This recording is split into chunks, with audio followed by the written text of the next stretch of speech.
So you know something is wrong when the CEO of the world's biggest AI company, OpenAI, starts talking about economic headwinds in a private memo. We just saw leaked an internal message from Sam Altman warning his team about rough vibes because Google's moving too fast. So think about it. While everyone was distracted by shiny demos, Google was quietly building a machine that doesn't just compete, it dominates in the AI market right now.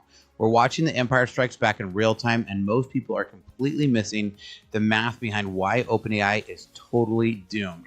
Let's jump into this today.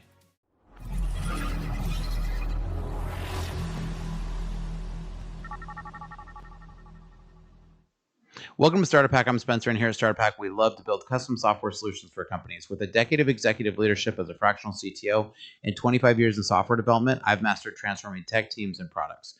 All right, guys, I have to tell you, reading the comments on the last video was the highlight of my week. So seriously, leave a comment down below because it's my favorite thing and the best compliment you can give me. So today we're talking about Gemini 3 and why the landscape has totally shifted over the last week or so. Google just passed Microsoft in market cap for the first time since the OpenAI partnership started. And the reason why is totally engineering genius and pretty interesting to dive into. So let's jump into this because I've got a ton of different articles here we're going to run through. And so kind of want to give you some take on this. So very first off, Google Gemini. So this is an old article. I'm purposely pulling this up now. So this is, almost a month old now. But Google Gemini's deep research can look into your email drives and chat. Your Gmail drive can serve as info for Gemini's AI-generated reports. So, this report here came out saying, oh my gosh, Gemini can look at this. And part of me at first when I saw this was like, oh my gosh, this is going to be creepy. I'm definitely going to go talk about this on the channel. And then I stopped and thought, wait a minute. I've been using Google and Gmail since 2003, either 2003 or 2004. That means Google's had 20 years of my data. I don't think they need Gemini to go look at my data. They've been doing this for a long time. So at first it was kind of funny, and the reason I bring this up is because now this is the interesting report that just came out. Google has your data, Gemini barely used it. So inside Gemini's cautious memory system and what it costs Google in personal AI. So this particular author said he broke down everything. He said Google Gemini quietly serves over 650 million monthly active users, a staggering number that flies under the radar in most tech discourse. See, remember that OpenAI's big claim to fame is their 700 or 800 million daily active users. Well, guess what? Gemini's been slowly just creeping up on them like crazy. So yet Google takes it distinctly different. Where others push towards magical, seamless personalization, Gemini remains deliberately cautious, both when personalized kicks in and what data gets stored. So they go through and talk about how it's being used, right? Gemini stores what is known about you in a single document called user_context, a typed outline made of short, factual bullets. Like here's a redacted slice of my own profile, because you can actually have it dump that and give it to it. Now, unlike ChatGPT's knowledge base, it pulls in very specific name, where you live, what you care about, importance, et cetera, right? And so one is like pretty creepy. And so the other striking difference about Google Gemini's user context is that each memory statement comes annotated with rationale pointing back to the source, interaction, and date. It takes memory from the model somehow knows this, so the model knows this because you said X on Y, right? So Gemini is the first mainstream chatbot to service this temporal grounding so explicitly, and it fixes an entire class of problems. So so the memory can be kind of creepy, but in this case, like I said, I've known that Google's known this stuff about me for a long time. Now let's just jump into some of this take, because this is kind of interesting. So Gary Marcus is definitely an antagonist of all AI and pretty much any LLMs, right? And so interesting here, and he's going to make fun of some things that Gemini can't do, which, no AI is perfect right now, but Google announced their big new state-of-the-art model Gemini, on most measures better than any other model out there. Still, the usual report of silly errors and embarrassing results trickled in within hours. But he even admits it's better than any other model, right? And so he even goes through that, and then he gives it, some things that it can't do. So he says, no surprise, here's my brief hot take. It's a great model as far as LLMs go, topping most benchmarks, but certainly not AGI. Now, of course, I agree with that entirely. Anybody who says this is AGI is clearly missing the boat. Definitely not AGI. We're not getting AGI anytime soon. But it is very impressive. So OpenAI has basically squandered the technical lead it once had. Google has caught up. What happens to OpenAI if Google undercuts OpenAI on price? Well, that is what's going to happen, and we're going to see why. Here's the big thing. Google's Ironwood TPUs represent a bigger threat than NVIDIA would like to have you believe. Now, this is actually from November. So Gemini 3 had launched. We hadn't learned about everything they've been training on the TPUs, but already we could start to see that the TPUs were coming for NVIDIA to eat their lunch. So now with its latest generation of Ironwood accelerators slated for general availability in the coming weeks, the Chocolate Factory not only has scale on its side, but a tensor processing unit TPU with the grunt to give NVIDIA's Blackwell a run for their money. So much so that now it sounds like Meta is actually going to be trying to come and get some of these too. So this was announced a while back, but sure enough, now historically Google's TPUs have paled in comparison to contemporary GPUs from the likes of NVIDIA and AMD in raw flops, but now with the new TPUs, that's not the case. So Google has offered its TPUs in pods, but with the TPU V7, Google accelerators offer performance within spitting distance of NVIDIA's Blackwell GPUs. So Google did all of this, caught up, and now has beat OpenAI without using any NVIDIA GPUs. So not only is Google going to take down OpenAI, they're going to have put a pretty big chunk out of NVIDIA, and we've been seeing it this week in the stock. So let's read this one here. Google's genius.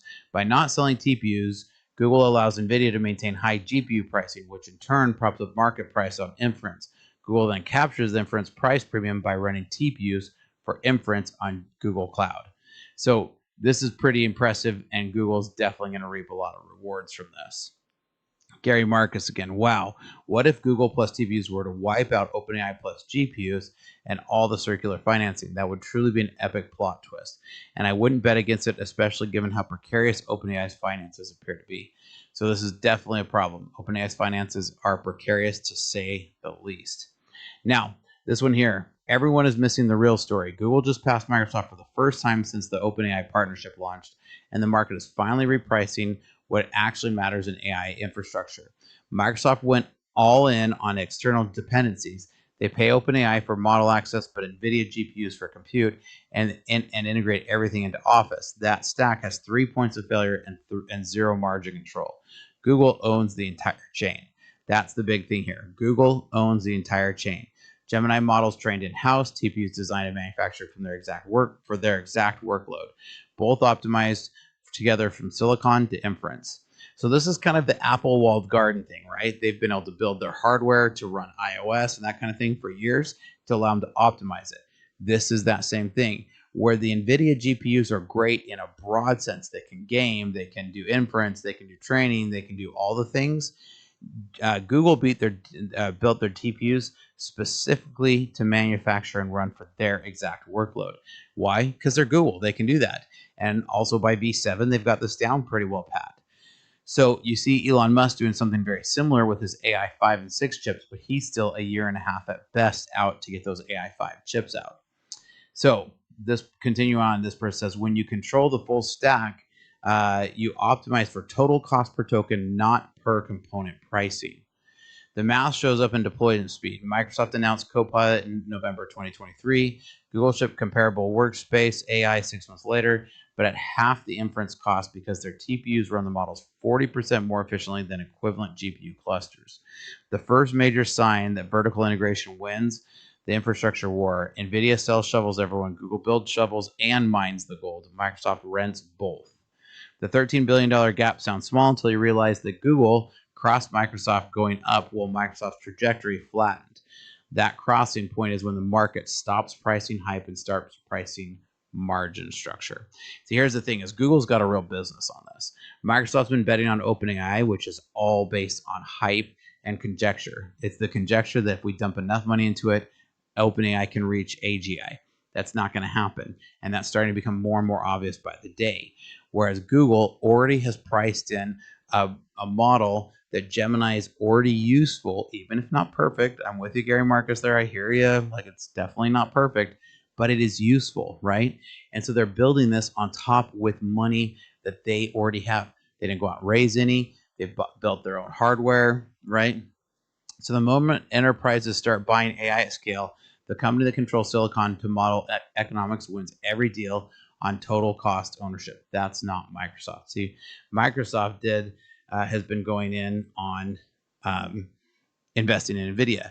But what did we see back here, right? What was the, not this one, what was the numbers that Google's running off of, right? They're, according to this article here, 650 monthly active users on Gemini.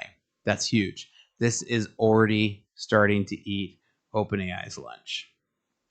All right, let's jump into this one, because this is another thing that's kind of been sneaky over the last few months. Sergey Brin is still a percentage owner of Google or Alphabet together with Larry Page. But more importantly, together they own 87% of all Class B voting shares, which gives them 51% total voting power. Imagine being a dev or product creator with Sergey by your side. Whenever Google's bureaucracy, which they have a lot of, tries to get you stuck, you just message Sergey and he gives you the go-ahead. You essentially have a free pass to make anything, ship anything, launch anything without much constraint. That makes Google operate like a small startup again, and that's why they're winning again. So a lot of people are saying that Sergey actually had a big impact in how quickly they iterated to get Gemini out. Now, OpenAI can't beat Google in consumer AI. I totally agree with this. So recently, Gemini 3 released by Google was a major competitive implication, so I wanted to put out a quick note and walk through. But ultimately, even the headline on this one is just enough. I agree with it entirely. I think OpenAI is already on the decline, and we're definitely starting to see this. I'll show you some other future reports. I don't have those numbers up right now, but SimilarWeb is already reporting a massive decline in OpenAI's, and I've seen tons of people jumping ship. Now, this is an interesting point. Excuse me.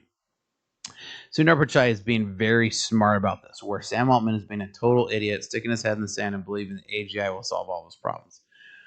Google boss says $1 trillion AI investment boom has elements of irrationality. So he knows what's going on here, and that's part of the reason why they're not going in debt. Google's not taking on any crazy, extraordinary measures. Speaking exclusively to BBC, Sundar Pichai said, while growth of artificial intelligence investments has been an extraordinary moment, there was some irrationality in the current AI boom. It comes amid fears in Silicon Valley and beyond of a bubble as the value of AI tech companies has soared.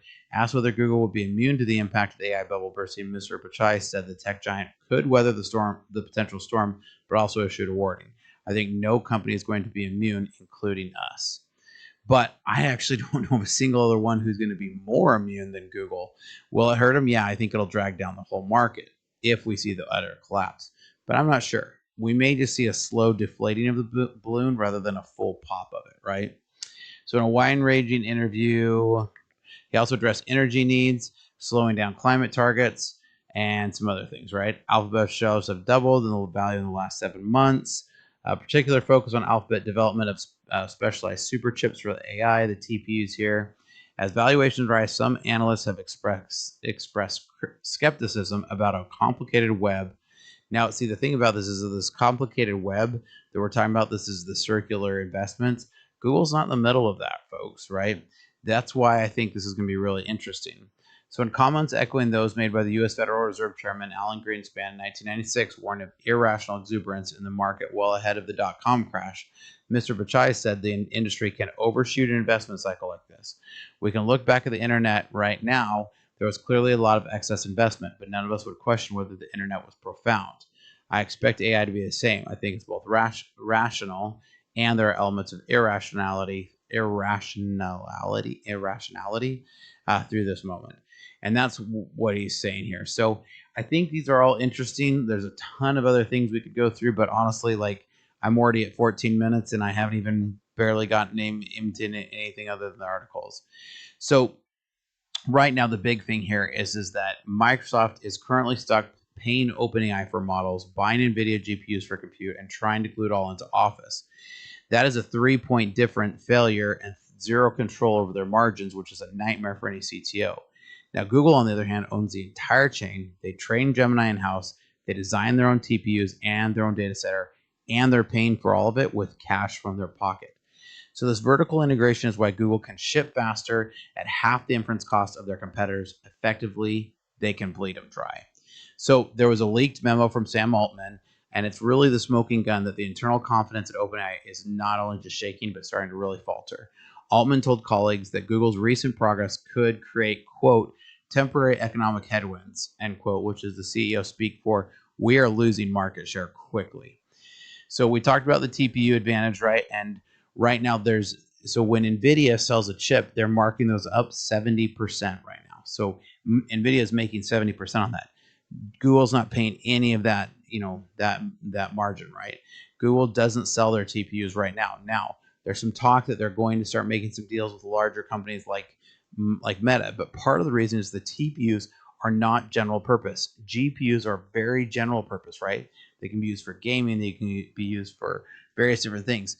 Google's TPUs are only designed for the training and the inference for their stack. It's not going to be widely used. You're not just going to be able to pick them up and run the latest models against it. It's very specifically trained, set up and designed for their use case. Now, Google then captures this price premium by selling cloud services, right? Effectively arbitrating the entire AI hardware so they can abstract that away, sell it at Google Cloud, and then use that on their strategy, right? So in order to use these TPUs effectively, you have to use their cloud services. So while Microsoft and Meta are fighting for allocations of H100s, Google's just printing their own chips and deploying them. So there's a lot of interesting things that are going on here, and I'm going to continue to talk about this across the next couple of days. So make sure you like and subscribe, because even skeptics like Gary Marcus are coming out of the woodworks and even saying, yeah, Google's got the best one right now, even though it's still an LLM. And I'm with Gary here. I don't think we're going to hit AGI using LLMs, but this is a very effective one, and they've found a way to put it into products. And so that's what I've been talking about here on the channel for over a year, is we're going to see AI start to niche down. We're going to see it start to go into specific use cases. And so I think you're going to see these general models start to become more useful. So ultimately here, finally, the thing we have to look at is Microsoft is in a very precarious position. Now, again, Microsoft can write this off. They haven't spent so much that they can't write it off. But who's really in trouble here is OpenAI, because Microsoft is renting the shovels from NVIDIA, renting the gold miners from OpenAI, but they don't own the mine. So Microsoft has zero margin control, which is why their stock is flattening a bit. Right now, it's not crashing because Microsoft can weather the storm, whereas Google's is on an absolute tear. Now, if OpenAI continues on their path right now and they can't produce anything, which is going to be my prediction over the next 6 months, there's going to be these little incremental ones that still won't even catch up to Gemini 3. And with that, I think you're going to start to see the demise of OpenAI. So in the long run, the company that controls the silicon, the data, and the models, which all right now is Google, are going to win. And on top of it, they have the platform with, I don't remember what the numbers are right in front of me, but they have so many users that just with the flick of a switch, they can actually start plugging in Gemini 2. Now, I'm curious to hear what your guys' thoughts are. Do you agree? Do you disagree? Here at Startup Hack, we love to build custom software solutions for companies, and we're also starting to build out our own products as well here, and we're going to be talking about these very soon. You can see some of these servers running back here behind me. These are some of the things that we're running to do some pretty creative and awesome, innovative things. Because like I've been talking about for a long time, AI is a powerful, useful tool. You've got to know how to use it. You've got to make sure you're building on it correctly. And here at Startup Hack, we do that. So make sure you check out startuphack.com if we can help you out. And here's some great information about our services. Hi, I'm Spencer, a fractional CTO. With over a decade of executive leadership and 25 years in software development, I've transformed technology teams and products for businesses just like yours. As your fractional CTO, you get the strategic guidance of a seasoned technology executive without the full-time commitment, perfect for companies ready to leverage cutting-edge technology without expanding headcount. My team at Startup Hack has already built advanced AI agents for small and medium businesses, automating complex workflows and delivering advanced ROI to human workflows. We specialize in creating custom software that connects your systems into a single coherent technology ecosystem. Our development approach focuses on tangible business outcomes. For one client, we developed AI-powered workflows that cut days off of human processes. For another company, by connecting multiple systems, we reduced processing time to increase their ROI by over 75%. We don't don't just write code, we architect solutions that scale. Whether you need cloud system architecture, data integration between legacy systems, or custom AI agents that automate your unique business processes, my team delivers results that exceed your expectations. Having led technology for a lot of companies and launched 7 successful brands of my own, I bring battle-tested expertise to your business challenges. Our specialty is turning technological complexity into business advantage. So if you're ready to harness the power of AI and custom software to drive your business forward, let's connect. Together, we'll build technology that doesn't just solve today's problems, it positions you for tomorrow's opportunities. Technology leadership, decades of experience, AI powered. Reach out today and we can help you. Check out